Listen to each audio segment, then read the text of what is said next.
Hey guys, it's Miss Bridget. I'm going to be reading a story to you today, and as I do, we're going to continue talking about plants, animals, and living things. I want to look at our focus wall for just a minute to remind you what our essential question has been.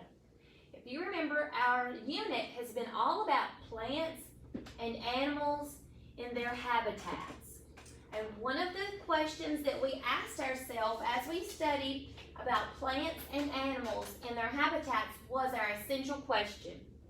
How do living things get what they need to survive? So let's think about that for just a minute. How do living things get what they need to survive? Some of our words that we learned about this week help us to answer that question. If you remember, we talked about living things are the plants and the animals that make up our environment. And they live in different types of habitats. Remember, their habitat is their home. And certain kinds of plants and animals need certain things in order to survive. One of the stories we read about this week was emperor penguins.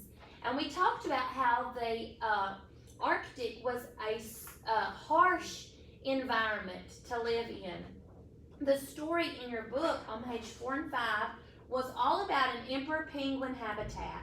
One of the things we focused on was asking questions. And we said that good readers ask questions before they read. Maybe we want to look at the pictures to ask ourselves what we're going to be reading about. Maybe to understand what we're going to read. We also ask questions while we read. If we come across something we don't understand, we ask questions about the words that we see, or maybe why a character is doing what it's doing.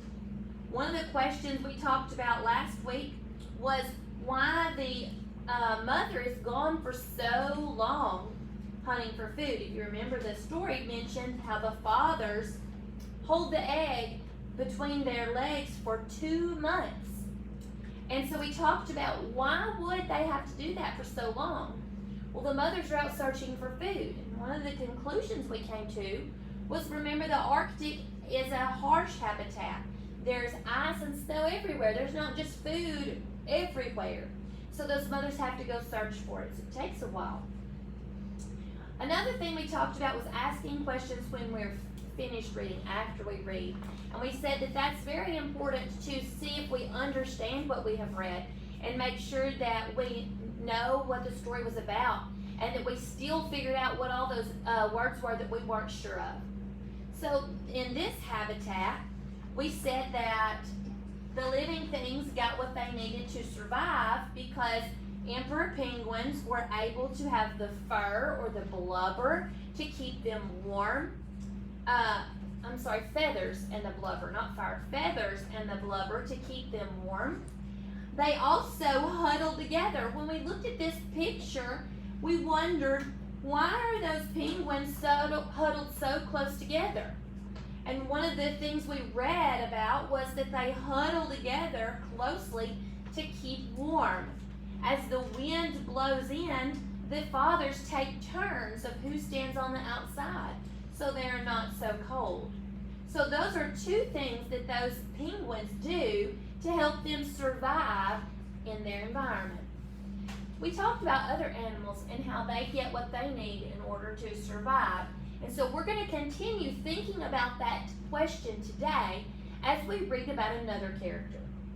If you will turn in your booklet to page 6 and 7.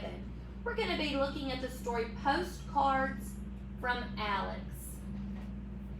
Today, I want us to think about creating a mental picture in our mind. Good readers visualize or create a mental picture in their mind. You know, if I am reading a story, sometimes it may not have pictures. For example, if I'm reading a chapter book, I have to think about in my mind what those words are saying as I read it. And so I'm creating a picture in my mind using the words that I'm reading. It's telling me what's happening in the story, In my mind, I'm imagining that character do those things or say those things. And that helps me to better understand the story that I'm reading. That is called a mental picture or visualizing. Good readers visualize as they read. They create a mental picture in their mind. So as I read this story, Postcards from Alex, I want us to think about what kind of pictures would we be making in our mind as I read this story. We're going to create these images in our minds to help us see how the characters and the settings and the events happen in the story. Creating mental pictures helps us to understand the characters and understand the decisions that the characters are making and maybe why they're making those decisions. If you turn your book to page 6, at the top it says you can annotate over to the side or take notes as you make mental images of the characters, the setting, and the events. We can write that information down, okay? So we can do that as we read. It says Alex the armadillo is tired of his rainforest home. As he searches for a new home, he writes to his friend Juan. So we're going to read this postcard to Juan. Okay, so already I know one of my characters, Alex the armadillo, and it says that he is tired of his rainforest home. So I can already in my mind create an image. I am imagining, I'm picturing in my mind Alex the armadillo, and I'm picturing him in a rainforest. Okay? Let's read. Dear Juan, I am in Chile. A llama named Larry gave me a ride up a mountain. There's grass for me to burrow in, and the bugs are tasty. Larry's fur coat keeps him warm, but I am freezing. This is not a good home for me. I'm leaving. Your chilly pal, Alex. As I'm thinking about Alex the armadillo, I know that he is trying to find a new home. He is tired of his rainforest home, so he is traveling to other places to find a new home. The first sentence that I read tells me that he is in Chile. Now that's not the chili like you eat, but it's an actual place. And I know that the place Chile must be a colder environment. Now, I don't know a lot about the place Chile, but I found that information in my story. If I go back and look at my story, it says that he is up in a mountain. And what do you know about a mountain? The higher up you go, normally, the colder it gets. So if Alex the armadillo is in Chile and he's traveling up a mountain, I'm picturing in my mind this armadillo, and it says that Larry the llama gave him a ride.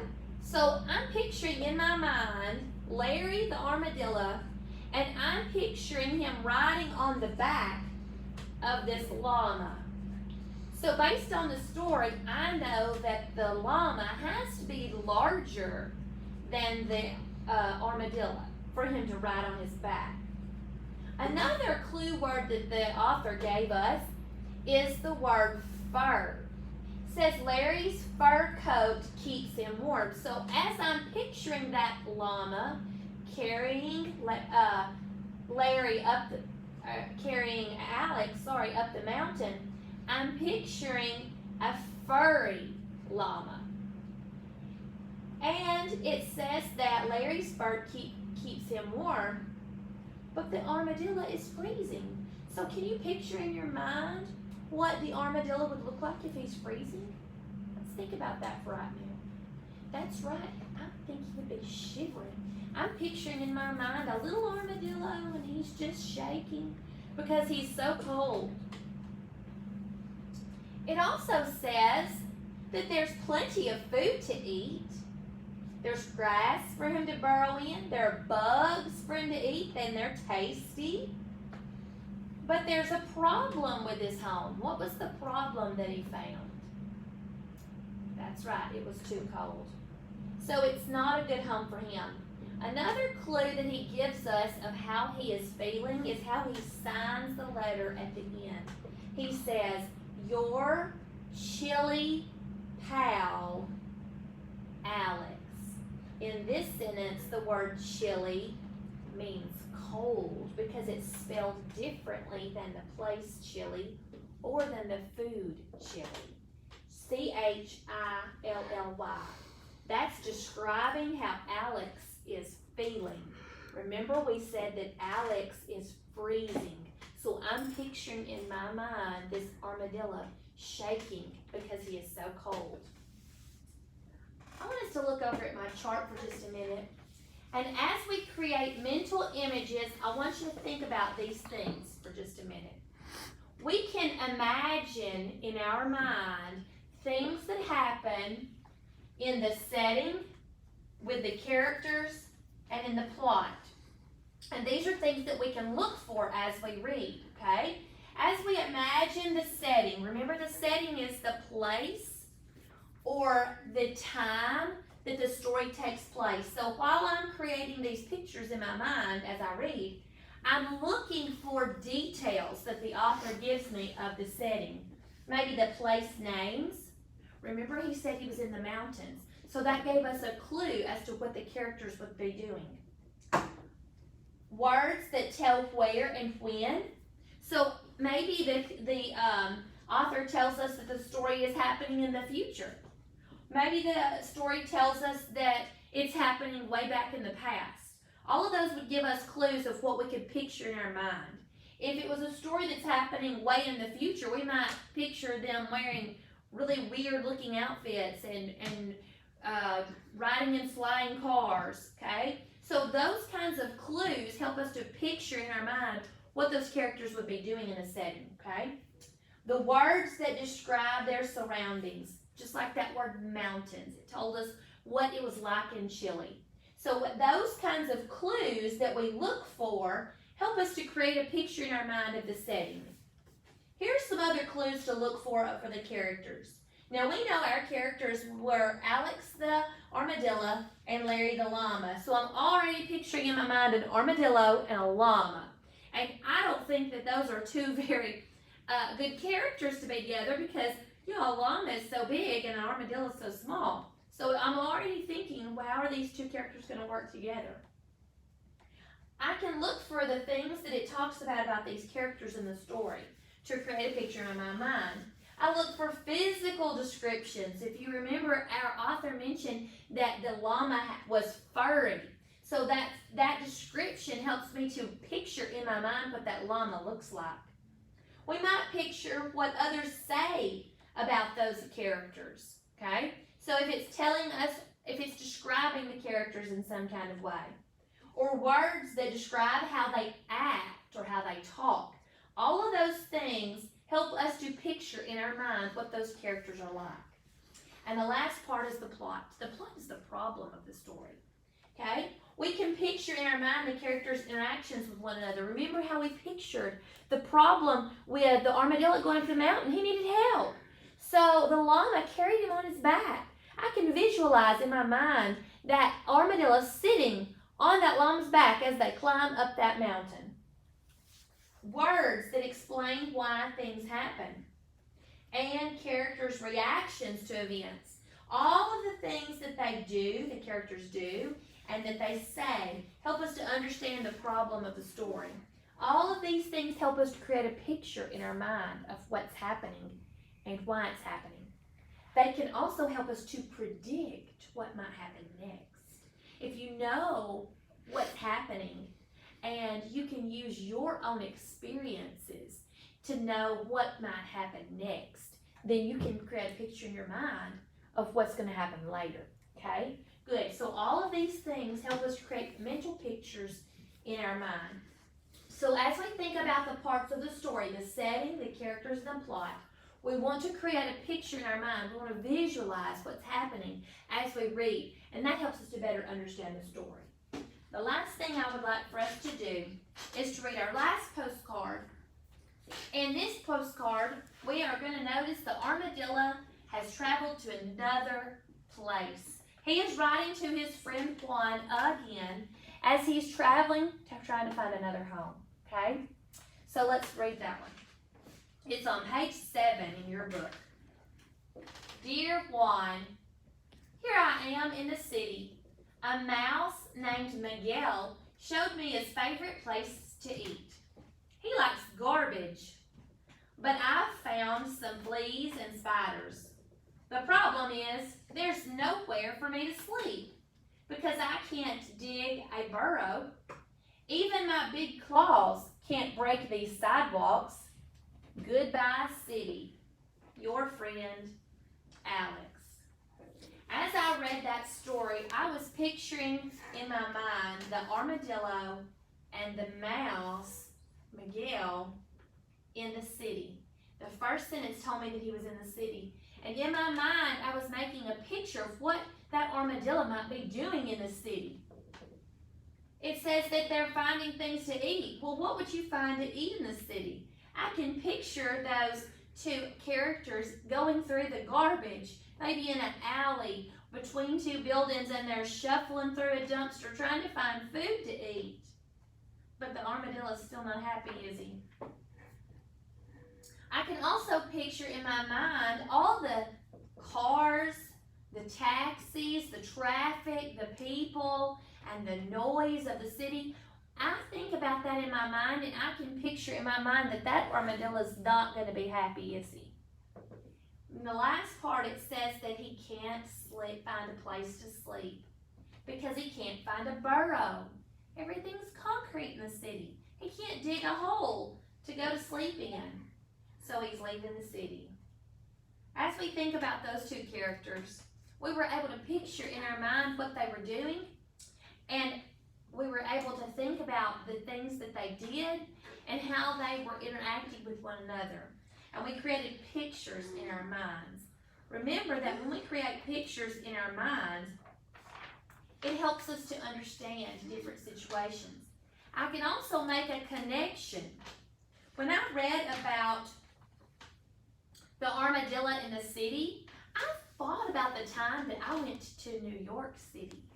And I thought about how there were so many people and there was so much traffic and everything was so busy. And I imagined in my mind how I felt trying to find my way around in that big city. And I thought about that armadillo, and I thought about how he must have felt lost. That little bitty armadillo in that big old city with all those crowded people and all those things trying to find his way. And I bet he was a little scared. So when we think about characters, we can also make a connection. We can picture how we would feel if we were in that place. Or we can think about a time that we did that same thing. And that helps us also to better understand that character. I think there's one more story. Last one. Page 8. Dear Juan, I swam across a river yesterday. Oh, he's at the river. No problem. I did my doggy paddle and walked on the bottom. Now I'm back on land in the desert. It's so hot and dry. I can't find a drop of water. There isn't even an ant to eat. The rainforest is best for me.